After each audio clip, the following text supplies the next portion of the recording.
It's the Bulls Podcast, episode 25. Hey, Chicago Bulls fans! It's time for your Bulls Podcast. Here are your hosts, Marcus Couch and Wyse Black. Welcome to the Bulls Podcast, coming to you from bullspodcast.com. This is where we bring you the latest news, reviews, rants, rumors, and opinions on the players, coaches, and front office of the Chicago Bulls. My name is Marcus Couch, and with me is my co-host, Mr. Wyse Black. Yo. What's up? What's good with all my Bull lifers out there, man? I love this time of year in the NBA. A lot of unpredictable moves are made, and it gives us fans something to jump out of our seats over. So I hope you guys are out there having a good day, Chicago, or wherever you're listening to us from, as we get ready to talk about our favorite NBA team. Let's go. Yeah. There's a lot to get started with here. Bulls get Otto Porter Jr. for Bobby Portis and Jabari Parker. Yes, the trade has happened. We'll talk about that.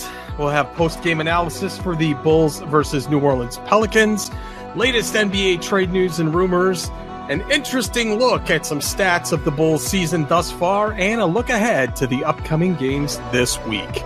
Come tank with us. We'll be right back after this quick timeout. Bulls fans, remember to follow the show on social media at Bulls Podcast and at bullspodcast.com. All right, we're back. Before we begin, I want to welcome a brand new Bulls-focused podcast called Talkin' Toros, and they're at talkintoros.com, hosted by Miles Phelps, Adam Brown, Luis Medina. Check them out at talkintoros.com, and we'll have them added to bulls.fm as well, and maybe even get them on this show, and maybe Wyse will get on their show. Who knows? But a good bunch of guys over there, talkintoros.com. All right, let's talk about it. The Bulls trade Bobby Portis and Jabari Parker to the Washington Wizards for Otto Porter Jr. Oh, man. This hit, you texted me as soon as it happened too, and I was already on a page reading about it. That was the symmetry of the life of a Chicago Bulls fan, right? It's like you got to scour up that content as soon as it's available. So, big trade. Bobby Portis was very emotional after the trade news, leaving the United Center visibly affected by the news. They showed him. The last show, we talked about Bobby actually wanting to be a Chicago Bull for the rest of his career. So obviously that didn't happen. Jabari Parker said he wasn't surprised that he was traded, but he was surprised that the Bulls moved on Bobby Portis. He said Bobby is the leader, the captain of our team, just a guy that they love. For him to get moved is obviously bitter, and I don't know if he means the mood is bitter or the front office is bitter, but hey, he said, hey, that's just how it goes. And Jabari said that he was going to get his last Chicago meal at Harold's on 87 before heading to D.C. Now, if it's me, I go for Lem's, but I know a lot of those guys like the chicken over at Harold's. I don't know if he should have announced that. But yeah, okay. That's true. Maybe it's not tonight. Who knows? But one of these days, Wyse, hopefully soon, remind me to tell you of my Michael Jordan story when I met him in the parking lot at Carson's Ribs. Oh, snap! Deerfield. Yeah, it was midnight, and he was in his Corvette, and this was it. This was after the night of a big, huge win in 1996 too. So legit. Remind me to tell you that story. It's like one of those where the phrase that I wish I had a camera never comes out in modern life, right? But I didn't have a camera, and that sucks. So anyway, let's talk about what we get back. By the way, what's your fondest memory of Jabari Parker and Bobby Portis as we say goodbye? Sheesh, man. Yeah, man, this is so tough. At least for Bobby Portis, Jabari Parker, he didn't have much of a long tenure with us. My biggest memory with Jabari Parker would have to be just all the stuff that he's done in the Chicago community. I've seen a lot of charity work that he's done, and I'm pretty sure a lot of the kids really appreciated everything that Jabari Parker has done for the Chicago community, man. So definitely it's sad seeing him go for that reason.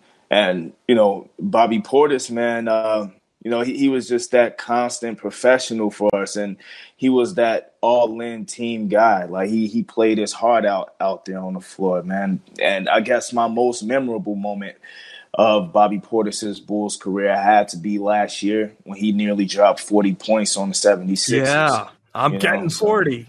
Yeah. And that was definitely a special moment for Bobby. And, he actually had a couple of those similar moments this season. So, Bobby Portis was definitely a good player, and it's sad to see him go. Absolutely. And, Jabari had its moments, but I don't know. He just didn't come in and play like we expected him to play. We were all hyped on him. We thought he might even make the All-Star game, and listening to early shows this year. And we were, Bulls fans. We were pumped. We were excited, former number 2 pick. We thought we were going to get, the good Jabari. We could finally get a guy who's still young, still, quote unquote in his prime. Yeah. And could do it. That's what we all hope for, right? Yeah, but I think everything came true, which is A, he can't play the 3, and B, he doesn't play defense. Exactly. He's got some good one-on-one skills. He can kind of smoke a guy off the dribble, and he can do it when he needs to.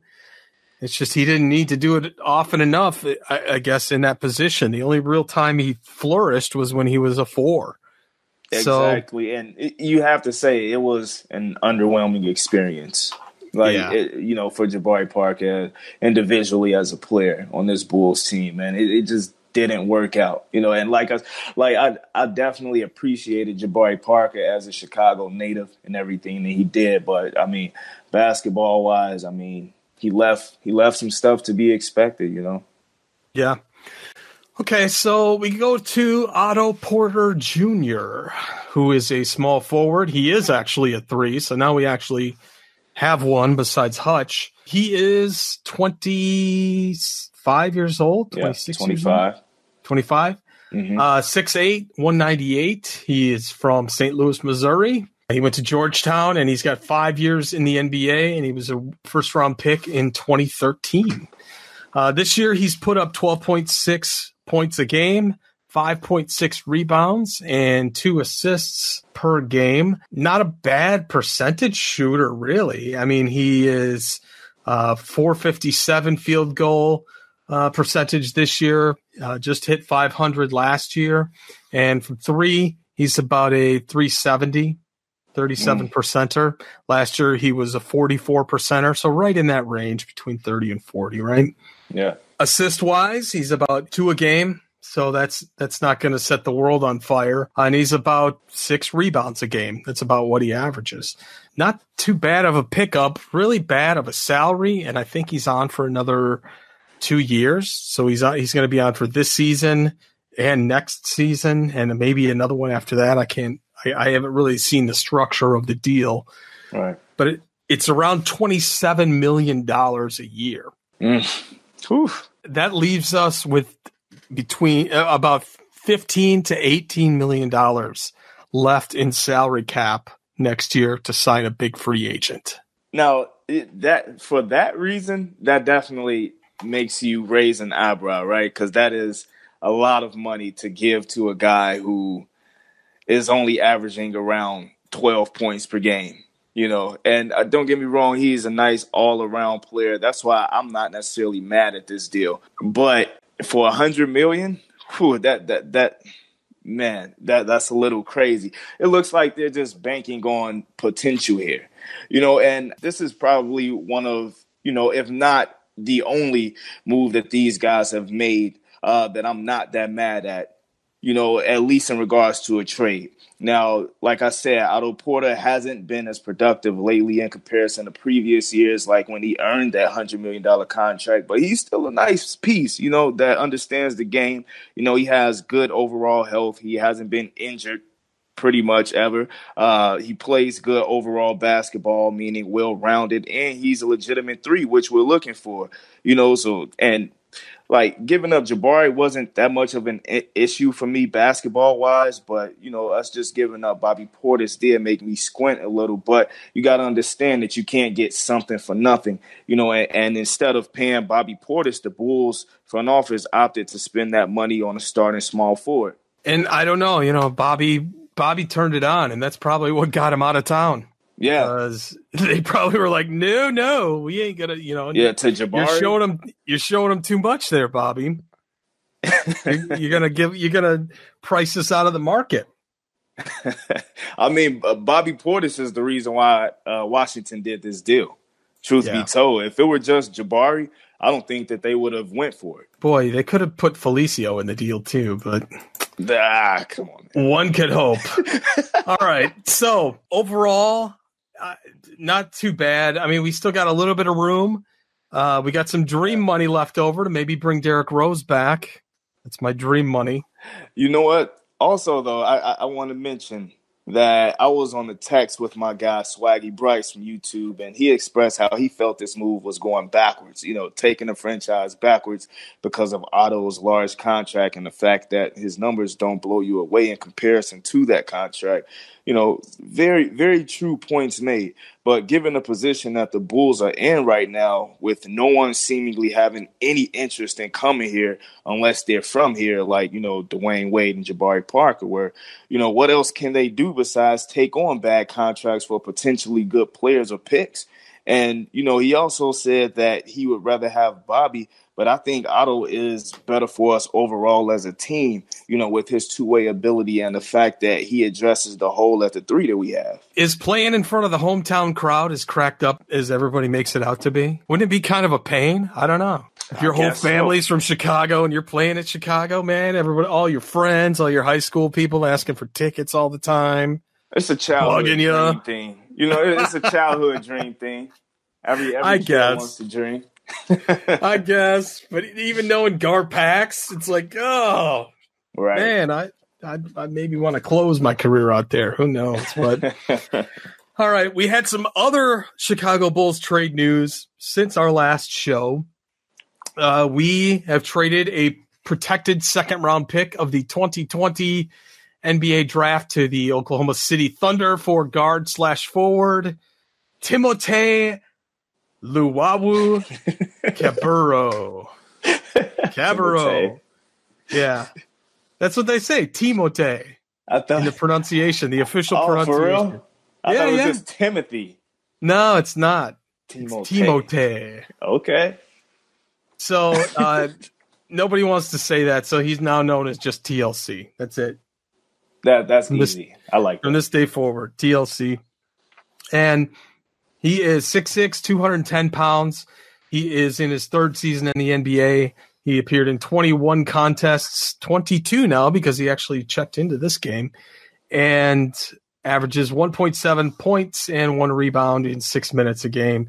He was originally drafted by the 76ers with the 24th pick of the first round in the 2016 draft. He is from Cannes, France.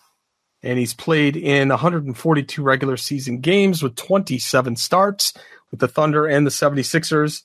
He actually holds career averages of 5.5 and 1.7 rebounds. So not bad. He played 15 minutes a game with them in those 142 regular season games. So we're getting a pretty young guy that has got some good experience in the NBA. Who knows? Yeah, I kind of trashed him on my last video on YouTube. Yeah, just looking at his stats from this year. He didn't get a lot of playing time, obviously. Over there with Oklahoma City. But today, I will say that he definitely showed me something outside of that Sprite. He actually looked like he was out, he was playing very hard out there. Plus, he knocked down 2 open threes as well, and he was out there playing defense and everything. So he definitely shocked me, just based on his underwhelming stats before he got here to this team. So, I mean, I don't know, hopefully, and I did mention that coming over here, he would probably boost his stats a bit more because he get more minutes and everything. But hopefully he can turn out to be a fairly decent player for us. I mean, shoot. Because what else do we have to lose right now? I mean, so anybody is going to get some tick right now. All right, we're going to take a quick break and get to some post-game analysis with the Bulls versus the New Orleans Pelicans right after this. Hey, most of you guys are getting the show on Apple Podcasts, also known as iTunes, but if you don't have the Bulls podcast on your sub list yet, just go to bullspodcast.com/Apple and it will forward you right to our iTunes listing. If you are subscribed, we would appreciate a review since it does help out with the ratings. You can give us a 5-star, 4-star, or even 1-star. But hey, man, be honest. Tell us what you like, what you don't like about the show, and help bring new listeners to the Bulls Podcast. Again, that link is bullspodcast.com/Apple to get the show on iTunes. Okay, we are back, and let's talk some post-game analysis. The Bulls versus the Pelicans. The Bulls lost this game 125-120. Don't let the score fool you. They were killing us most of the game here. Pretty nice game out of Lauri Markkanen, actually. 30 points, 10 rebounds, 2 assists. On the other side, Julius Randle had his way with us. 31 points, 7 rebounds, 3 assists. I think they had 4 or 5 people in double figures. So it wasn't the best of the game, the best showing, obviously. Zach LaVine put in 28 with 8 rebounds. Chris Dunn put in 18 with some really good shot selection towards the end of the game. He was really hustling. I think he had 10 straight points or something close to it. TLC actually chipped in 9 points in his first game, so he's above his average. We'll take that. Shaq Harrison also put in 9 points in 26 minutes. And, Shaq's been a great player for us, really. I mean, not really expecting anything at all. But then you got Ryan Arcidiacono, who actually was a starter earlier in the year, and he got 3 points. So it doesn't make a whole heck of a lot of sense why he tanks when he's coming off the bench like that. But, hey, that's his job. And even Felicio had 6 points. He got his number. In 19 minutes, he was 3 for 7 for 6 points. We never did get to see the Bobby Portis game, obviously, because Bobby got traded. So we'll never get to see that in terms of either of them being a Bull. So that matchup won't happen. And the hometown kid, AD Anthony Davis, is sitting out as well, probably as punishment for all the smack that he's been talking about wanting to get traded right in the middle of his contract. But who knows? Wyse, what was your impression of this game overall?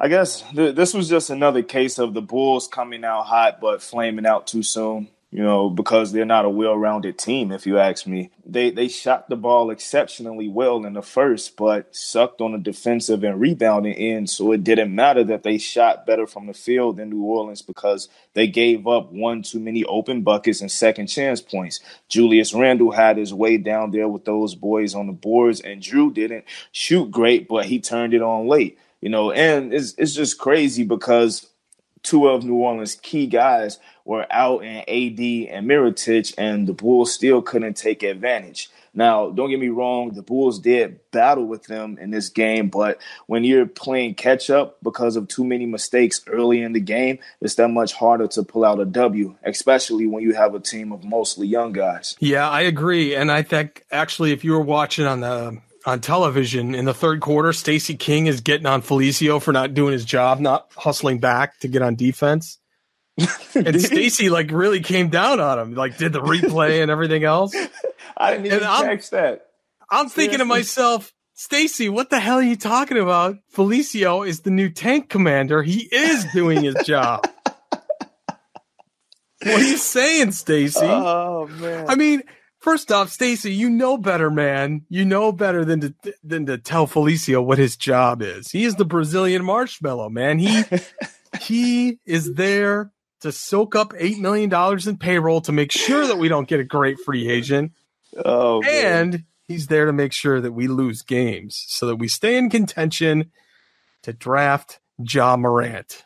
And I say that because I don't think we're going to get the number 1 pick. But the Bulls should, with this year and the way that Gar packs have been, I think the NBA is going to give it to Cleveland for losing LeBron, but that's just the narrative that we all love saying on Twitter. We all love talking smack on Twitter. Come on.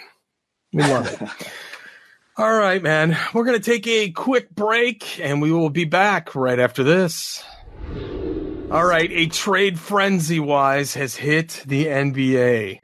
Here's some of the news today. This is just today's news. Now, we're getting close to the deadline, which is tomorrow. So by the time you hear this news may be old, or wait till next week, and we'll give you the whole rundown of what we think is going to happen. The Boston Celtics have said no players are off limits in the Anthony Davis sweepstakes, which would be interesting for the Celtics. Thon Maker is actually heading to the Pistons now. Tyler Johnson was traded to the Suns. And the Clippers traded Tobias Harris to the 76ers. 76ers are starting to stack up some guys. They look nice. Yeah, and it looks like the Lakers are close to a trade for Reggie Bullock as well. The Bulls have announced that everybody with the exception of Lauri Markkanen and Wendell Carter Jr. are on the trade block. I'm sure that makes Zach LaVine feel really great right now. The Bulls are targeting actually Ricky Rubio and Darren Carlson as they look to move past Chris Dunn. They said that they're not impressed with his development and will look to add a veteran point guard via trade or free agency. Hint, hint, Derrick Rose. What's up, buddy? Gonna shoot for that one, huh? Yeah, I hope so. A lot going on. What do you think, Wyse? I mentioned on my channel on YouTube that I'm not totally against the idea, of trading all of these guys being on the trading block outside of Lauri and Wendell. Now one could say that this is the front office just being their usual frantic and anxious selves by not sticking to their guns with the big three that they told us all was the core of the future. And, that person would be right. Yet and still, I'm for it because as a fan, I'm frustrated with the lack of growth from Chris Dunn, although, he played very well tonight. And the chemistry the poor chemistry, I should say, between Zach and Lauri, although they looked a bit better tonight. But that's me coming from a fan's perspective. I'm not a front office. And how long do these guys get to mess up in terms of developing these players, hiring the best available personnel to do just that, as well as coach these guys to bring the most out of them, hiring the best medical and training staff to avoid some of the many injuries a lot of our players have right now. And even in regards to understanding circumstances and properly managing a direction, these guys can't even tank the right way. No. Now this move that just took place for Otto Porter, I actually do like it, me personally, but it doesn't make up for the poor performance from them this season. And it's going to give us more W's, which hurts our chances at a top pick. So, it's not looking pretty, man. Yeah, and one new one that just came across the wire, just as we were talking, Harrison Barnes has been traded to the Kings. And the Mavs, the Mavs are going to get Justin Jackson and Zach Randolph.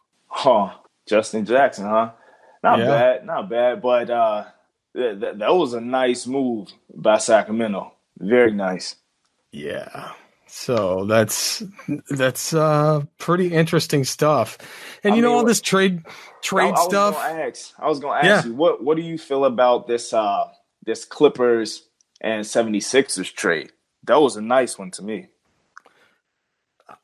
As somebody that's a Southern California resident, I'd rather the Clippers win out in this whole thing just because I can't stand LeBron and I can't stand any Lakers fan that's like, this is our year, man. It's like, you got nobody. You got LeBron and nobody. Congratulations. Right. At this point, and it doesn't look like this AD deal is going to go down. And no, not at all. Seeing that New Orleans isn't even returning LA's call or even picking up the phone. And you know they're what? Just letting it ring, man. Let the machine get it. What that tells me is that they're waiting on Boston. Mm-hmm. They're waiting to see what they can do with Boston's young three. And what's the kid's name? Jason Tatum. And if you ask me, that would be a much better trade for Anthony Davis than grabbing, some of the Lakers' young players like Brandon Ingram, Lonzo Ball. Like, look at what they're doing now without LeBron. So yeah, maybe they'll give him like Gordon Hayward, and Tatum. I was about to say it's not even a question that they have to throw Tatum in there. Yeah. So that sounds like a good deal. Mm-hmm. So that would put AD, Kyrie, who else? Smart. Is he still there? Yeah, Smart will be there. They'd have a decent little squad, especially if they could keep most of their role players right now. But I don't think that they will want Hayward. They're going to want Brown, Tatum, and Brown, and those picks. Yeah. Here's a guy who's laughing all the way to the freaking bank is the Greek Freak. He just had 43 points tonight. Whew. The Bucks dropped 148 on Washington. Boy, they couldn't get Portis and Jabari too soon. Jeez, they got killed. That's an interesting grasp as far as what's going on in the trade deadline. And I know late tonight, early tomorrow, there's going to be some late minute shockers in terms of free agency and moving guys around and all the rest of it. So still got 2 hours left too. So I know. So interesting stats going on this season. Let's talk about the Bulls here for the rest of the show. This is statistically the worst Bulls teams in 53 years of the franchise. Congratulations, Bulls fans. This is our tank. We've turned into 2000s Cleveland without LeBron. That's what we've become. So enjoy it. And we're all going to have to take a bite. And what a year to start the Bulls podcast, huh? The very worst year. So, hey, Wyse, we can only go up from here, bud. Hey, seriously. If you can't do a podcast in the worst years of the franchise, when can you do it? It's easy to just jump on and, we're winning and we're awesome and all our guys are all stars. But hey, man, we're embracing the tank over here and it shows. So let's talk about some of the last three Bulls trades, not including this one that we had today with Otto Porter. The first trade we got was the second-round pick for Michael Carter-Williams and cash. Nice. We're going to see a recurring theme here in a minute. Then we got a second-round pick for Melo and cash. We got some money. And then we got a second-round pick for TLC and cash. So future assets in return, 0. But we did get some cash. Wyse. So money. That's nice. I'm sure they're going to return that to some of the season ticket holders, right? They're going to give them a nice little rebate, nice little check waiting for them. No? In the form of a slap to the face. Yeah. Yeah. And here's some other interesting stats before we head into the break. If Antonio Blakeney doesn't make it back to the Bulls rotation this season, he will finish with more field goal attempts than he has passes. So he's shot the ball 284 times and actually passed it to another player. Only 277. That will be the first Bull in history to have that kind of negated stat column.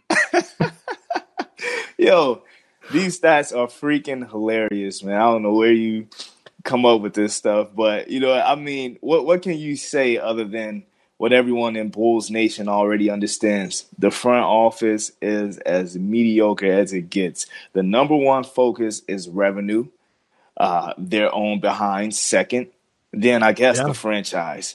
That's the only way I see it. And I don't know about your man AB. I hope he gets, another opportunity to turn it around and, maybe takes advantage of it. Because if he doesn't, the G League might be his permanent home again. But hopefully not. Maybe another coach will see something, he likes in AB and gives him a shot, because there has to be a way to bring out AB's full potential, man. Like he's the G League all-time points per game leader. So, he is a weapon off the bench at least, but he maybe needs the right coach to show him how to use his strengths. And check this out. We are coming into the territory where the G Leaguers are going to start to come up and play games. These guys on two-way deals. Mm-hmm. Yeah. So we're going to see some Rowley Alkins before the year's out. Yes. We have another two-way, don't we? Yeah, I forget who that was, but he'll be up. He'll be up soon. Here to help the tank. Why not? But I want Rowley to do good, man. I want him and Lowry to have some great on-court time together. That would be hilarious. Yeah, I'd love to see him out there, man. I wonder how he's been doing in the G League, too, as a matter of fact. Have you heard anything about him? Checked up on him? Let's look it up and find out. On the fly, baby. That's right. G League's got no stats. Here we go. He's played in 28 games, started 16, and he's averaging 13.4 points a game on 28 minutes. Not horrible. No. Not horrible. Not bad, Raleigh. 6 rebounds a game.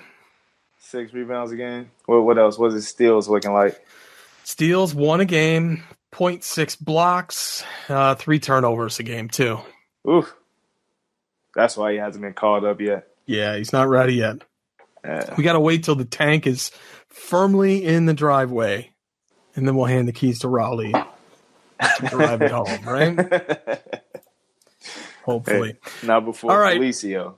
Yeah, that's true. Felicio, but Raleigh's got shotgun. He calls shotgun, so you never know.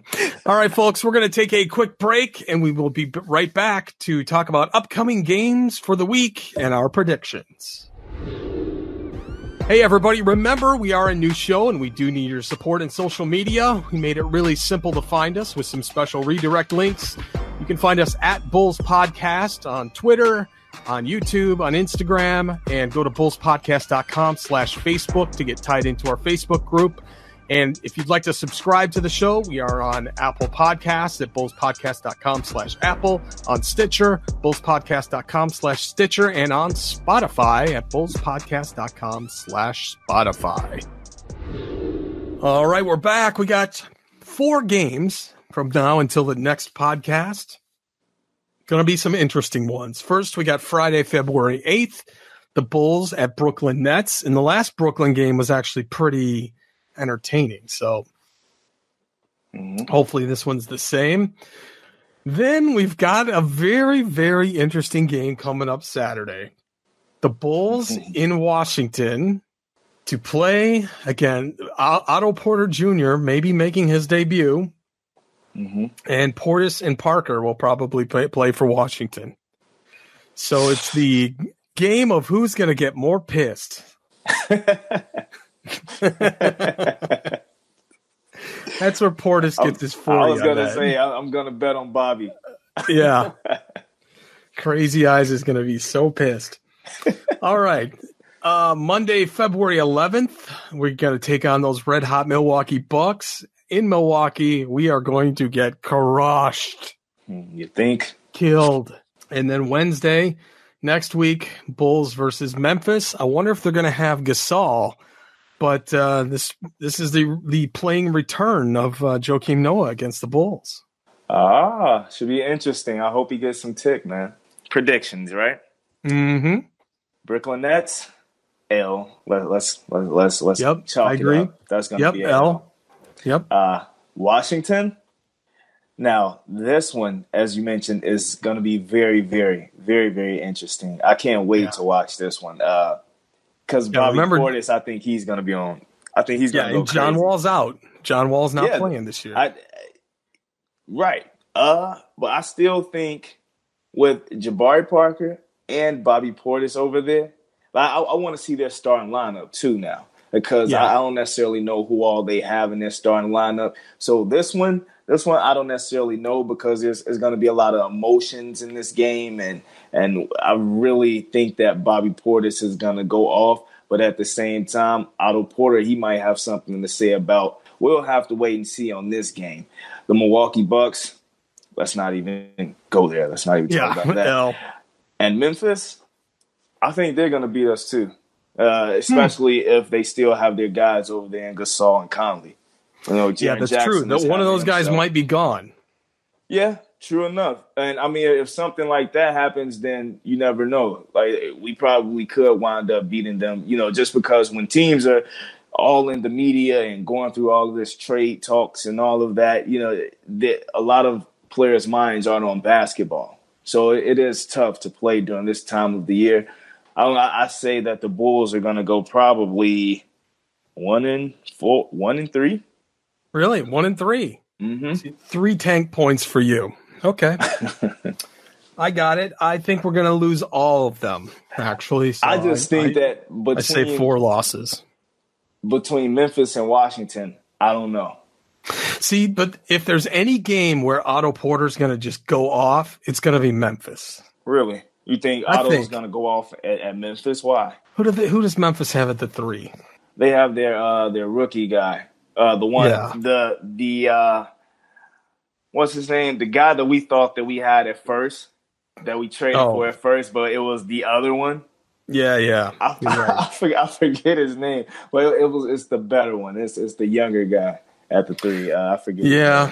So anyway, we'll have all that next week. But anyway, yeah. I think 1 and 3 Memphis. I'm on the bubble for Memphis too. So we will see. All right, let's take a quick break and we'll close it all out right after this. All right, folks, remember you can contact Wyse Black on Twitter and Instagram at @radical_creator. You can find me on social anywhere, YouTube, Instagram, Twitter, and the like, all at Marcus Couch. Everything show related you can find at Bulls Podcast. And remember, we are on iTunes, Spotify, and Stitcher, so make sure you subscribe to us there. Also, remember to check out our compilation website where you can get all of the Bulls podcasts from every single Chicago Bulls show out there, and that's over at bulls.fm. And we're going to add that Talkin' Toro show that we mentioned earlier on, and we'll add those to the rotation. If you can't remember any of these, you can check out our show notes for this show and all the other shows over at our website, which is bullspodcast.com, and that's where we'll have all of these links. Wyse, what's your closing thoughts, my man? I just want to say thank you out there in Bulls Nation. I see you, my Bull lifers. We finally made some moves that didn't only benefit the front office, so hopefully this is a good sign of future luck. Also, guys, don't forget to let us know how we can make this show even better for you. Just comment on YouTube videos, in the comments, especially on the channel, the Bulls Podcast channel, or even mine, But anyway, it's been real. Peace and love, y'all. Yeah. Oh my gosh, I forgot. I do have a new Bulls Podcast call-in number. I'm going to give that out next week. We'll start to do some stuff for that. Remember, Bulls fans, our Magic Tank number is down to just 28 more losses, and we're just 133 days away from the NBA draft. Until next time, thanks for listening, everybody. Go Bulls. Go Bulls. Hey, Bulls fans. This is your Bulls championship announcer, Ray Clay, saying, so long, everybody. Go Bulls.